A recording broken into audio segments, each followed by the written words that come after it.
What's up, everybody? My name is Brandon Camera here with a brand new video. Today, obviously, is going to be a little bit different. Today, we're going to read a that's a paragraph, I think, a chapter out of Star Wars: The Force Collector. Now, I know the audio is pretty well, in my opinion, but the camera is low quality. It's because my editing program is not working, so I have to adjust to my surroundings. So I'm using my gaming webcam and my microphone that I usually use. Now, beware, I am a slow reader. I am not that fast. I'll stumble over my words. Just bear with me. I'm very sorry. It's just I need to get used to this thing. And I believe it's around hold up, let me check how many chapters actually there is. I think it's a few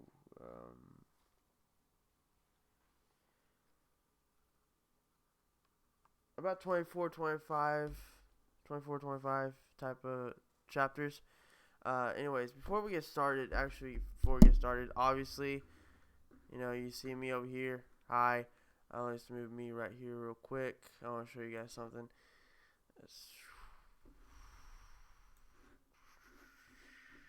Oops, sorry. Okay, so I'm getting this. Hold up. The Star Wars, the Black Series, Obi-Wan Kenobi Episode 1 Force FX lightsaber.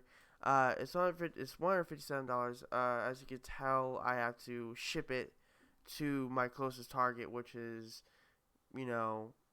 close to where I live. Obviously, I'm not gonna tell you where, but it's close to where I live, Wichita Falls, Texas. And I'd ship it there, then drive. My dad can drive over there, pick it up, and I'll get it by next week, by Thursday. Yeah, Thursday or Friday next week if we order it tomorrow. Tomorrow. So I might have it, and there is a spot right there. I'm gonna put it, and it's gonna be dope as hell. Anyways, let's just get back to the book, shall we? That's what we hear. That's what you guys want to hear and see. So let's move my cam back here in the middle. Oh yeah, each time there's gonna be a different background. Just letting you guys know. Okay, that's pretty centered. All right. Again, bear with me here because I need to get used to this again.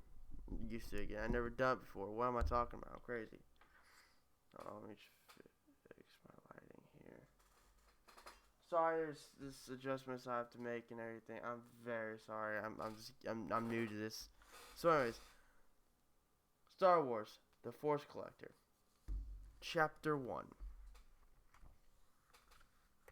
dedicated to Josephine Viello. Sorry if I mispronounced your name. Thanks for always listening. All right, I'm gonna take the cover off because it's annoying. But yeah, just look at that work art though. It's amazing. Alright. Oh, actually, I need to read this. Hold up. Alright, this is basically a setup for it. Car, the main character. Sorry, I'm just looking at my monitor and my camera. Okay. Car is a teenage boy like many others in the galaxy. He goes to school, helps his parents with the family business, likes speeders and droids. But Car also has a secret. When he touches certain objects, he gets searing headaches and blacks out. And sometimes along with the pain comes visions of people he doesn't know and places he's never been. Car's parents worry that he's sick. However, his grandmother is convinced his visions come from the Force. But it's been years since anyone has heard from the last of the Jedi, Luke Skywalker. And there are there any Jedi left to guide Car to use his abilities? Is anyone willing to talk about the Jedi and what happened to them as their memory fades and the First Order rises?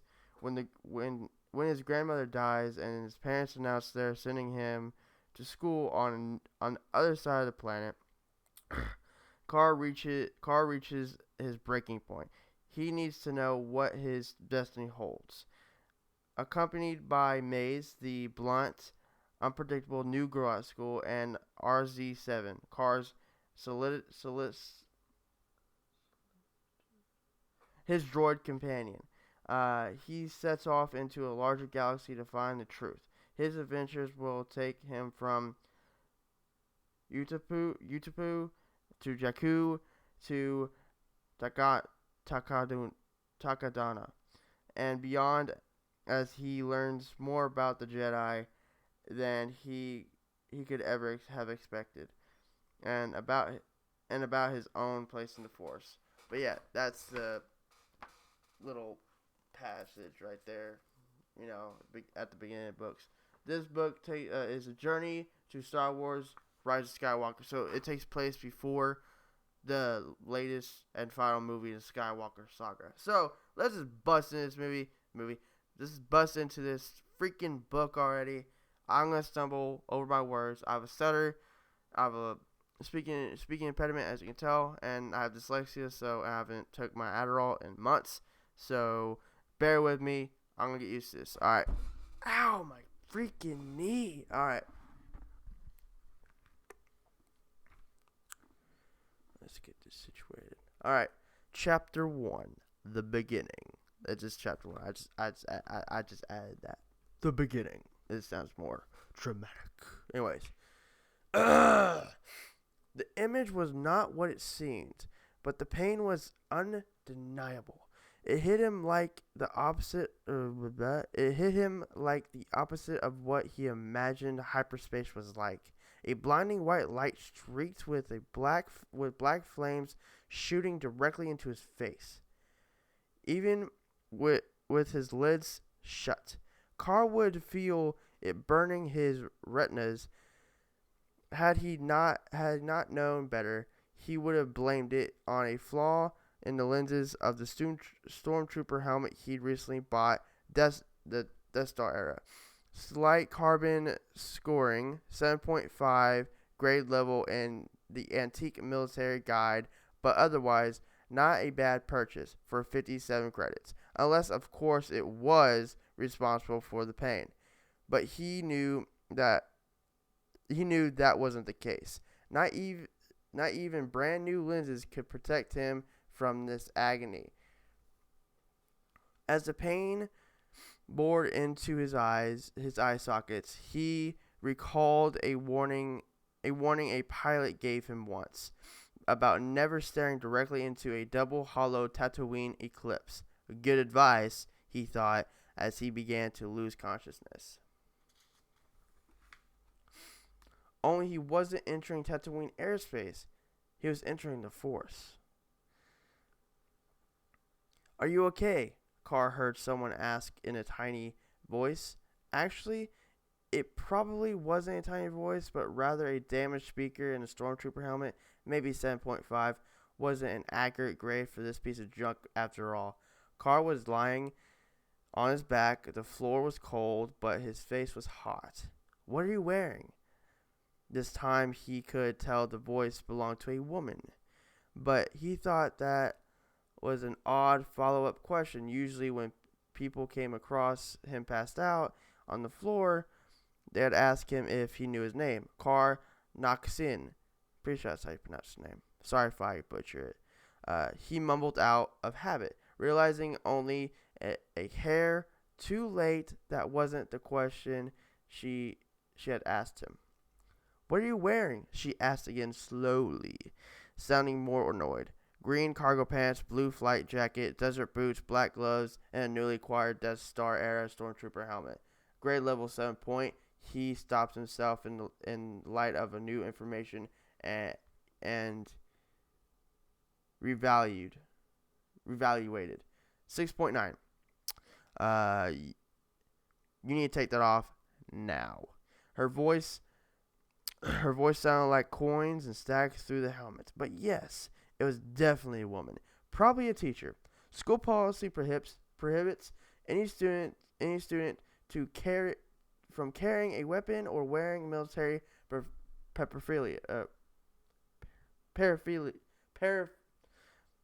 propaganda. But you know what that word is. paraphernalia. Paraphernalia! That's the word.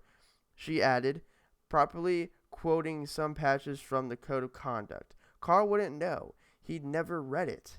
He struggled to his feet and searched the floor for the black gloves that always landed nearby after one of his episodes. He found it and used it to salute her. No military paraphernalia present, sir. Except for the helmet.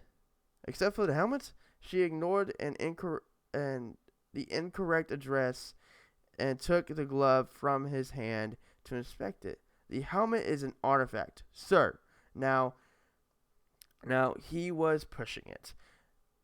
Namala Muffet signed, just take it off. Oh, my bad. Namalia Muffet sighed, just take it off. He pulled the helmet loose with a soft pop. Now she could see him for what he really was, a brown-haired, brown-eyed kid with a chipped tooth to go along with the chip on his shoulder. Where did you get that? She asked.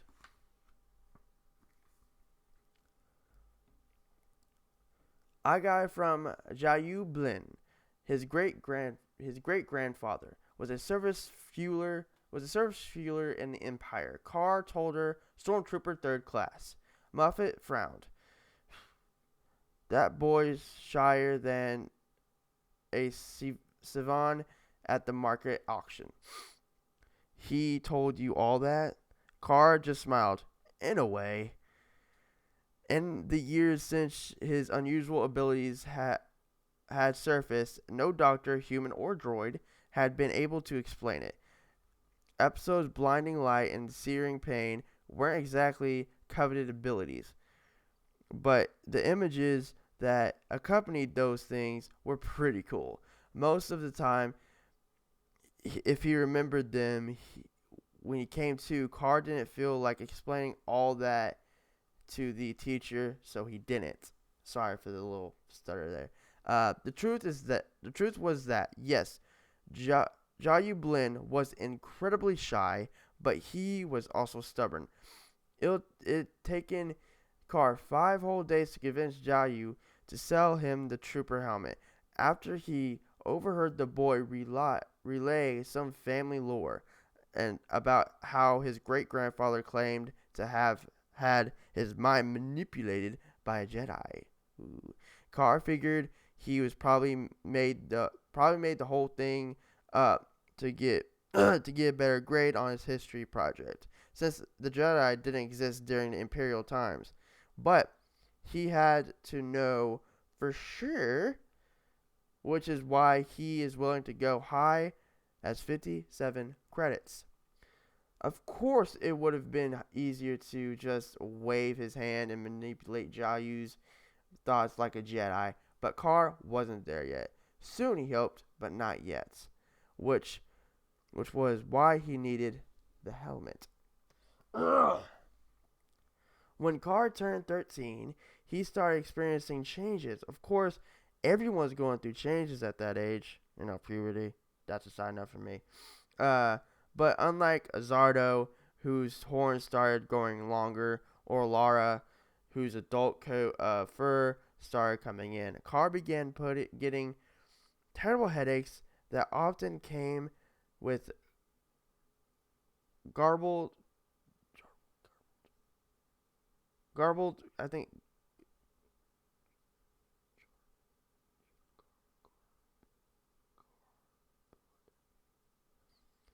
with confusing visions. I'm just gonna say that because I don't know how to pronounce that word. My bad. I have learning disabilities. That's an actual fact. Visions when he touched certain things. Sometimes you're just experiencing growing pains. His mother, Lue, would say to him, trying to hide her concern. Maybe, said Carr, but unless his brain was growing beyond the size of his skull, he didn't really get it. And it was changing him, changing his outlook.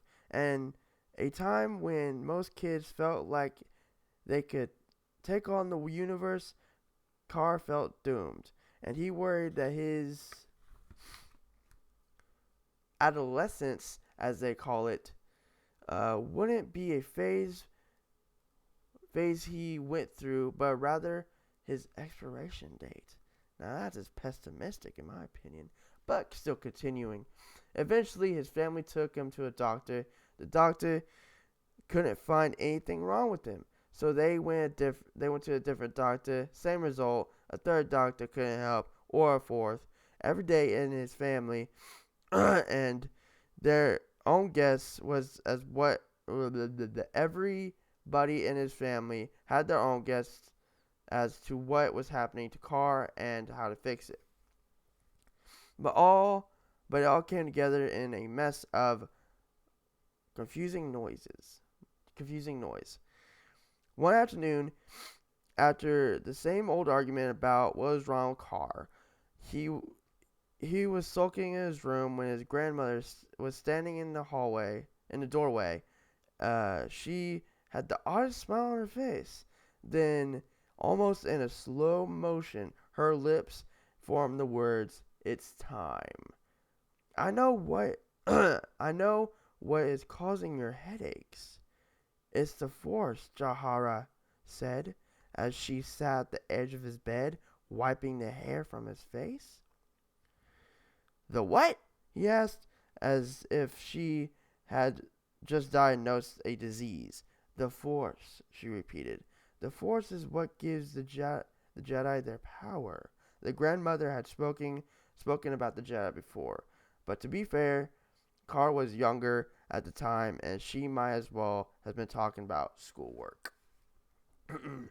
That day, however, the Jedi, the Force, the War, it all sounded like one of the fables she used to tell him before bed. But it wasn't, of course. This time it was a revelation. Carr had been looking for hope. Hope that what he was going through wasn't something bad, but rather something awesome. And this definitely counted as hope. "What do you see?" his grandmother asked as she looked into his eyes. "When you get these headaches?" "It's tough to say. The pain is so great. Sometimes it's impossible to see anything, like staring into the sun and trying to focus on the solar flares. For a really long time, I saw nothing. Just felt a lot of pain. But then one day, something changed. I could see and hear something, sounds, words, feelings, I don't know. That's because a new perception has come into your existence. You're experiencing a gift. Your headaches happen because you aren't finding yourself in the Force," Jahara explained. "Once you figure it out, who knows? You might be able to learn about an object's past by touching it. That would really be something, wouldn't it?" "Is that what the Jedi did?" She nodded. "Perhaps a few here and there. Not many, I believe.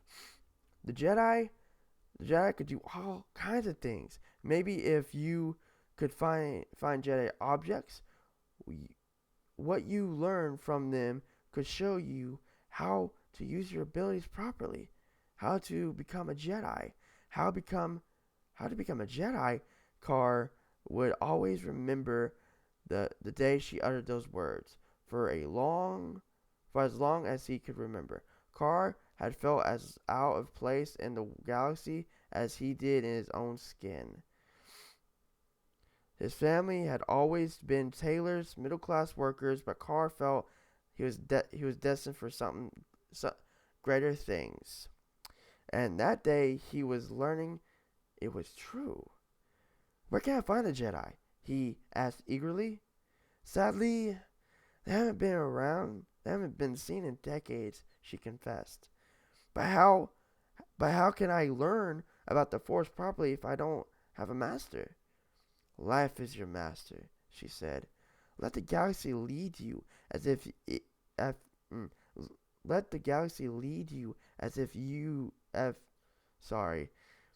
Let the galaxy lead you as if you were its apprentice.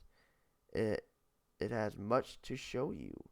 But if I never know when something I touch is going to give me a headache, how am I going to make it through life? Jahara thought for a moment. I will make you gloves. After that, Carr decided to learn as much about the Jedi as he could, through books, through stories, and if it need be, through the headaches, which was which was which was why a good wait, sorry, hold on. Which was why a good part that makes no sense. Why a good part of Carr's day was spent searching for things he could touch that might shed some light on the lost masters, robes, weapons, communicators, and of course the most recent acquisition, the stormtrooper helmet. I know this video is long, but bear with me. I'm almost done with this chapter, I think. The teacher wasn't having it. She plucked the helmet out of his hands. I'll just hold on to this until after the final siren. Muffet said with enough authority that it would probably keep most kids from arguing. You can have it back then. But Carr wasn't most kids. He turned on the slide charm, or that's what he hoped it sounded like when he said, why don't I just keep it in my locker? The teacher stared at him. He was usually pretty good about staying out of trouble, but maybe his lucky streak has come to an end. He was just about to try some other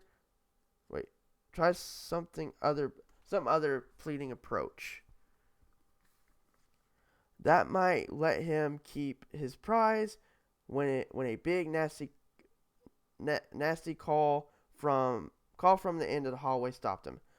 Carr no Nuck Sin is delusional. Both Carr and Muffet turned their heads. A big masculisk named Ryuk loomed large and loud. He was oversized in every way, even for his species.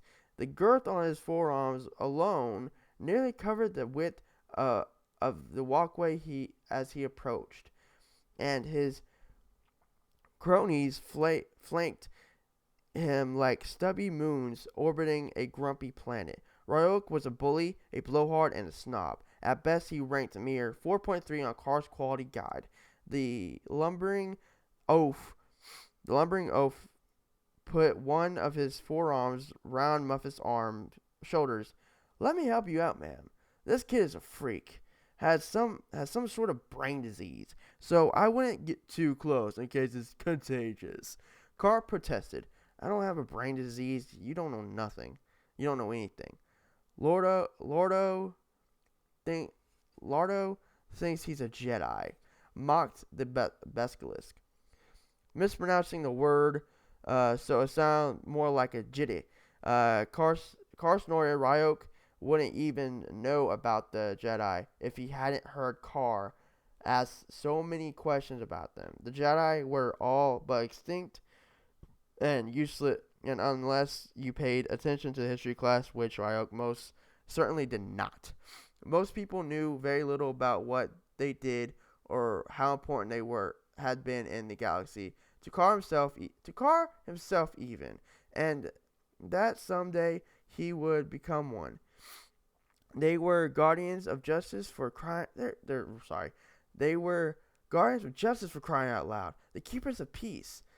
He even stole from his own grandmother, Ryuk sneered. Unfortunately, Carr didn't feel much like keeping the peace at that moment, and as much as he wanted to be a Jedi, he figured he could probably get away with just one brawl. Historians would say he was getting it out of his system. Muffet figured out where things were going, and she tried to head it off. I'm sure he hasn't stolen from his grandmother. Stop antagonizing him and go back to class. Oh yeah? What about those gloves? I heard him telling someone they were from his grandmother. Ryuk snatched Car's gloves out of the teacher's hands and flapped it around. Car's heart began to race. The gloves were a gift from his grandmother, something special she had made him. Without them, he felt exposed and angry at Ryuk. Angry at Muffet for being so careless. I know this is getting long. It's almost done. I got one more page. Muffet's eyes met his with a look of both irritation and apology. Give that back to him right now. But Ryuk didn't. He couldn't. Not when he had the audience to entertain. He danced around the hall singing, "Look at me, I'm Car," as he waved the glove just out of the rightful owner's reach. Then the unthinkable happened. Ryuk jammed his greasy, pudgy fingers into the glove. "Give it back," Car hollered. "What are you gonna do? You're not a Jedi. You're not a real Jedi." He worked his hand deeper inside the glove. "Oh yeah?" Without even thinking, Car stretched his arm out and Car stretched his arm out and used an open hand to grasp the air as if it was Ryuk's throat. He poured all his anger, all his grief, and all his concentration into the gesture. The bully's laughing stopped. Then his breathing stopped.